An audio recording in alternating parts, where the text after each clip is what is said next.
In the age of ancients, the world was unformed, shrouded by a fog. A land of grey crags, arched trees, and everlasting dragons.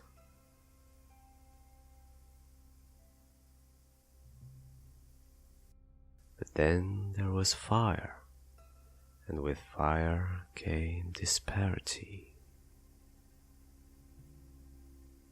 Heat and cold, life and death, and of course, light and dark.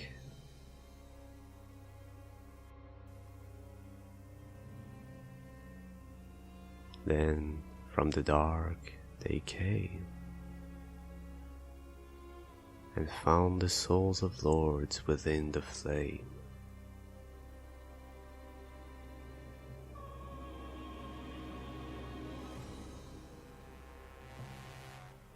Nito, the first of the dead.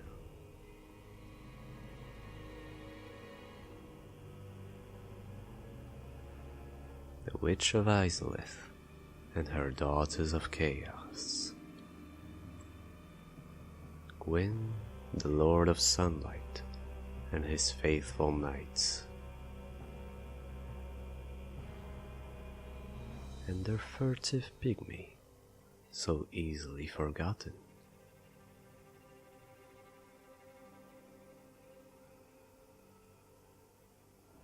With the strength of lords, they challenged the dragons.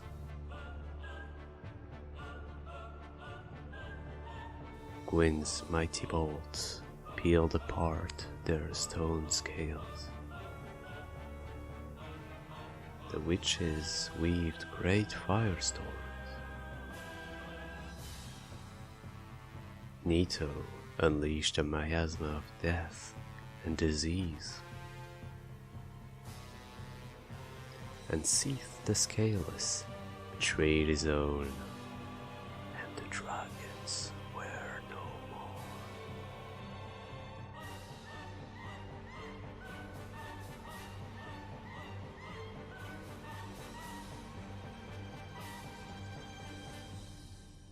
Thus began the Age of Fire.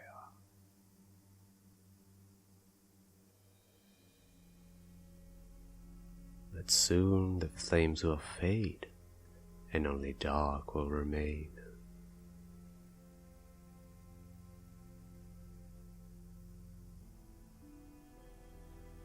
Even now, there are only embers, and man sees not light, but only endless nights.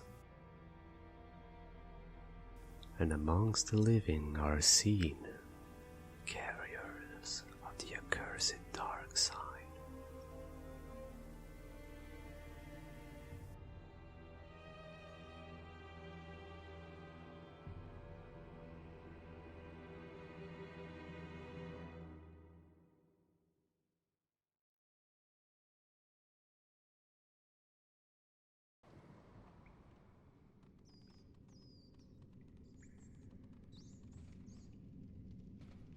Yes, indeed.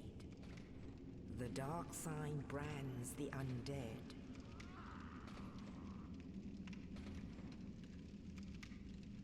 And in this land,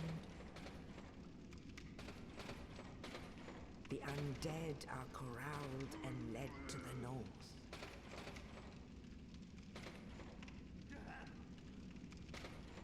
Where they are locked away to await the end of the world.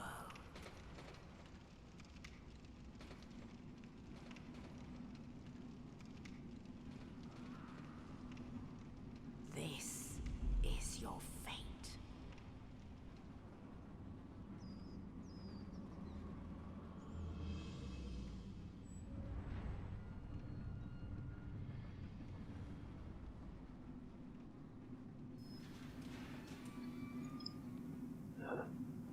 Where am I?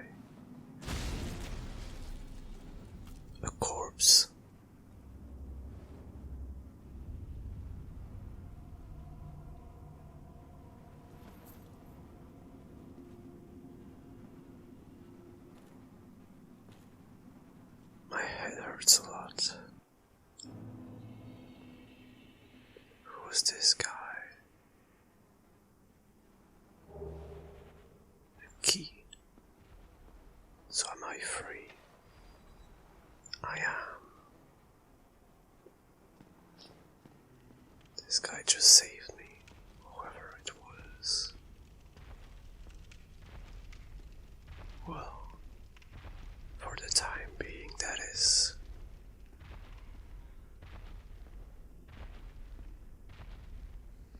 I need to find a way out as soon as possible.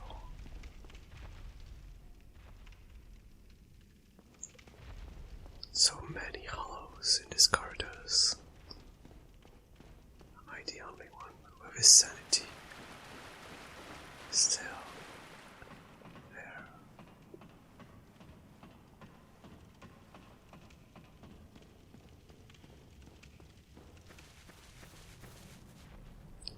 Bonfire. Source of hope.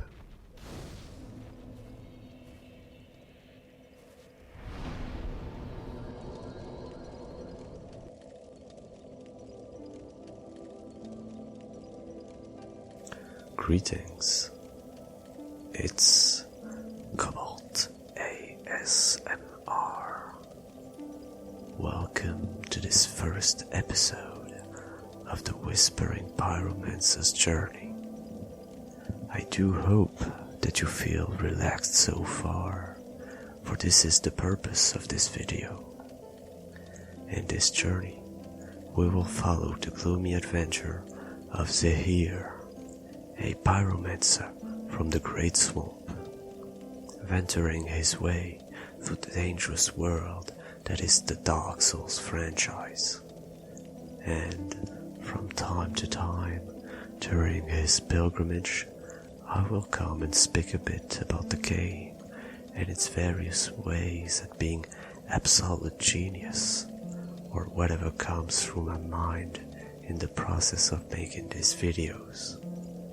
Those times will usually happen when our protagonist rests at the bonfire, and for that reason they will be called Bonfire Time.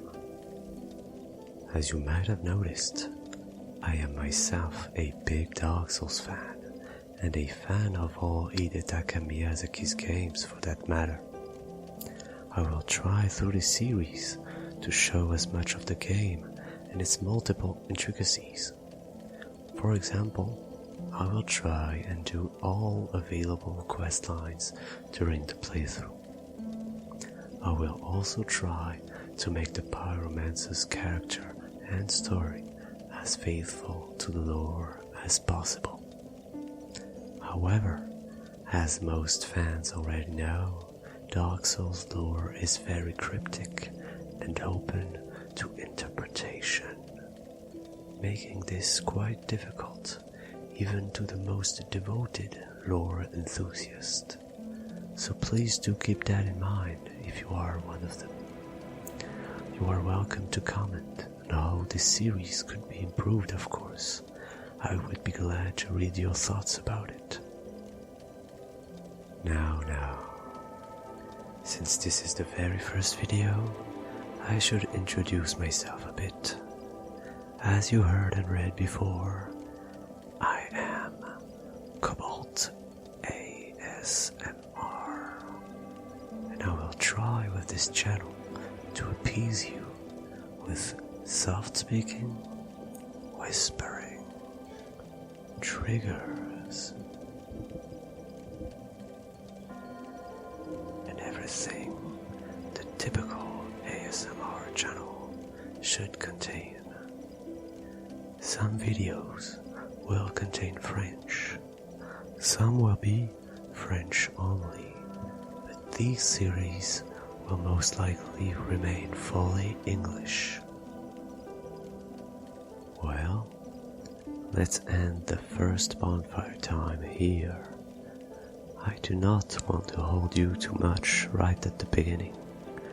Let's wait until we actually have some things to talk about. We'll meet again at the third bonfire. because the second is very close to the first, and I wouldn't want to steal the hero's spotlight too much. See you soon then.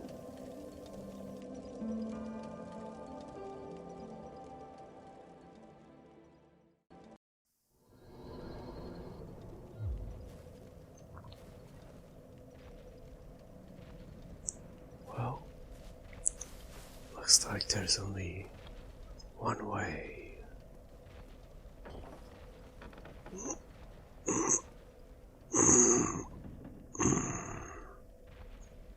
That was a heavy door.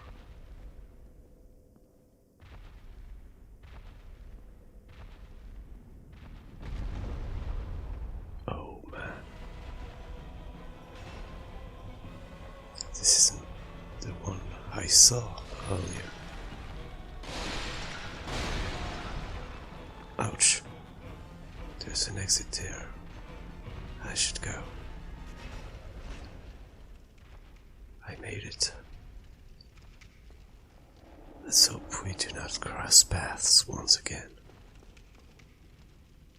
Another one.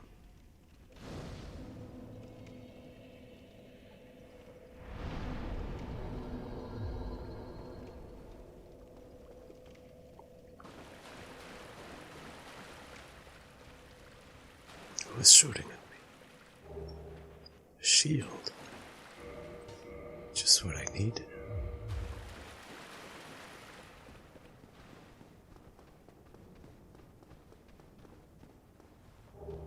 And a weapon.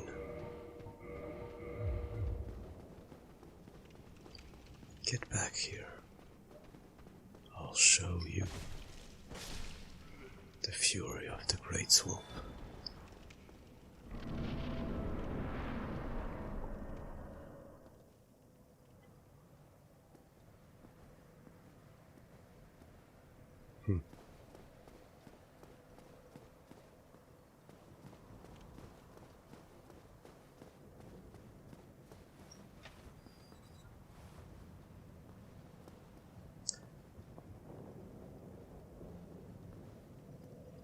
Here's a path that avoids the demon.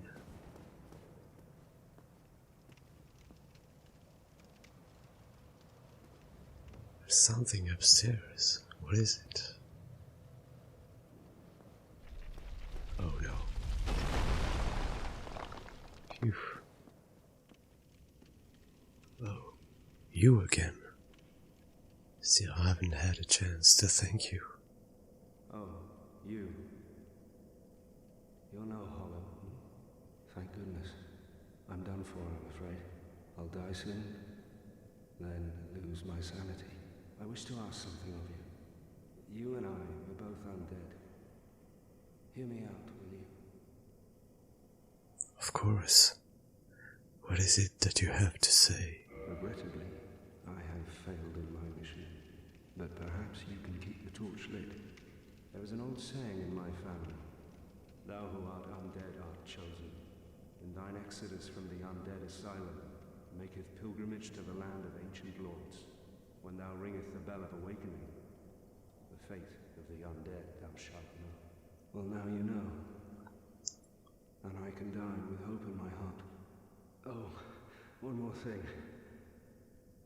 Here, take this. An Estus flask. An undead favorite. An Estus flask. I haven't had a sip of these in years. Oh, and this. Now I must bid farewell. I would hate to harm you after death. So go now, and thank you. Well, I guess this is farewell. Thank you once again, my friend. I won't forget you.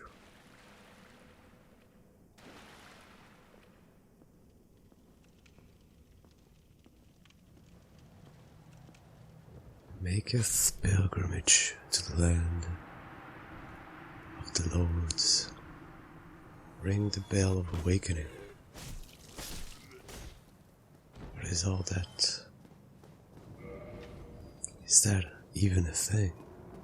Or is it just nonsense or metaphor? I hope I'll know soon enough. A pyromancy flame. Now I feel at home again.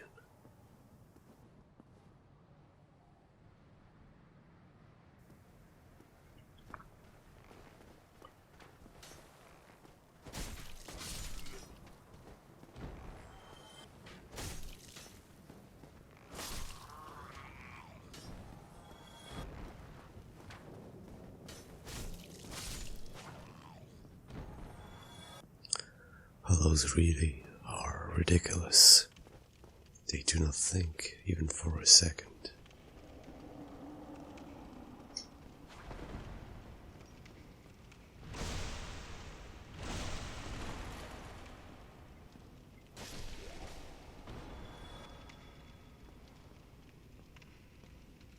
I hope these souls can rest in peace now.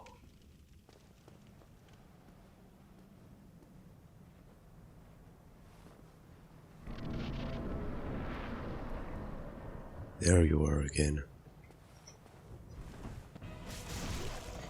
This time I am armed, though.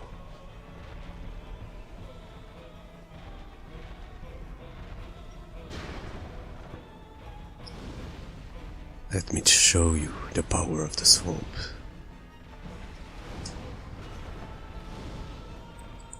Chaos.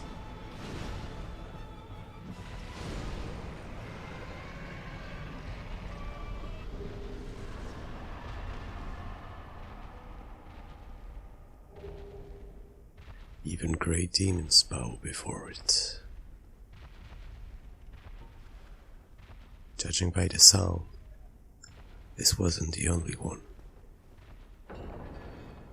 I should go, and quick.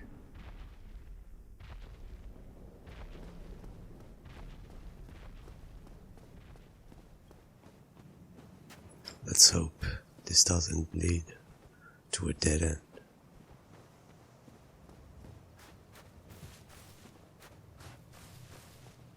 Looks like it does.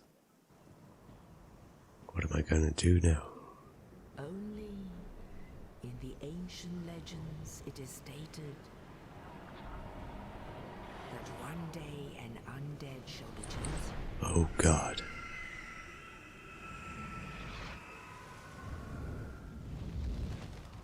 To leave the undead asylum in pilgrimage to the land of the ancient lords. Lordran.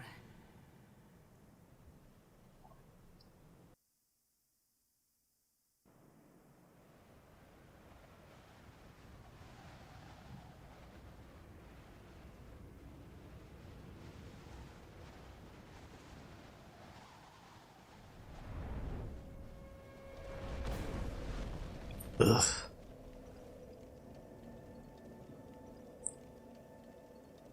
Let's never do that again.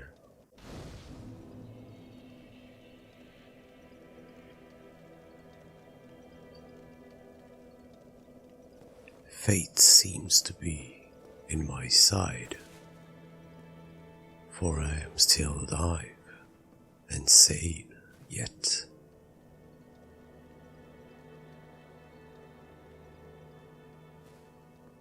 A bonfire, yet again. It would seem every time I see one, I can't help but feel at home, safe.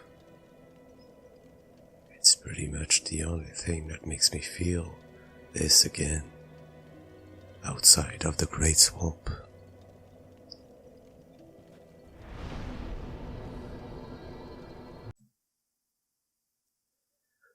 And here we are at Firelink Shrine. Looks like a good place to end the first episode, but not before bonfire time. So, what we have seen so far is basically the only thing that comes close to a tutorial in this game. But there's already so much to talk about. Firstly, let's start with the big subject. The boss of the area. The Asylum Demon. This is the actual first enemy you encounter. A grotesque giant imp, 3 times as tall as the player, wielding a mace that looks more like a column than an actual weapon, while you are still totally unarmed and clueless about the fight mechanics. In my opinion, this whole scene is orchestrated in order to convey to the player a crucial message and general truth about the game. Dark Souls defies expectancies, and also to further emphasize the idea that the player is only a small, meaningless part of a world much more dangerous and unforgiving. And often in this adventure, we'll see how the game plays with hope and despair to keep the player going while still making every step harder along the way. Then we meet Oscar of Astor, the knight that saved us earlier, and once again he saves us, giving us hope in the form of a key to continue forward, an Estus flask, which is going to be our best friend throughout our perils, and lastly, a goal, albeit very easily gone unnoticed. He mentions a bell to ring, which is going to be the main objective of the first few hours of playthrough. And shortly after getting our spirits up, we are thrown again into the arena of the Asylum Demon, this time equipped with weapons and having the high ground, which surely would be better if we were Jedis, but nevertheless, it is still a great occasion to learn how valuable dropping attacks are. However, Dark Souls does not forget to remind the player who's the greater danger. If one would think the game would be so kind as to let the player strike first and wait for more than a few seconds before making the leap, the Asylum Demon just jumps up and smashes down the ledge that was, until that moment, a very safe looking place. The boss is then beaten with more or less difficulty depending on the player, but for the inexperienced, it will surely teach a thing or two about how combat works. In all cases, it's not a great challenge, and killing the Asylum Demon marks the end of the tutorial-like zone. And after a cool cutscene, we are transported to Filing Shrine, the heart of Dark Souls world design. But that's for the next video. Well, that sums up the essential. I could go on and on with only the starting area, but we're not running out of bonfires anytime soon. So I'll see you at the next one, in the next episode of the Whispering Pyromancer's journey. Good night.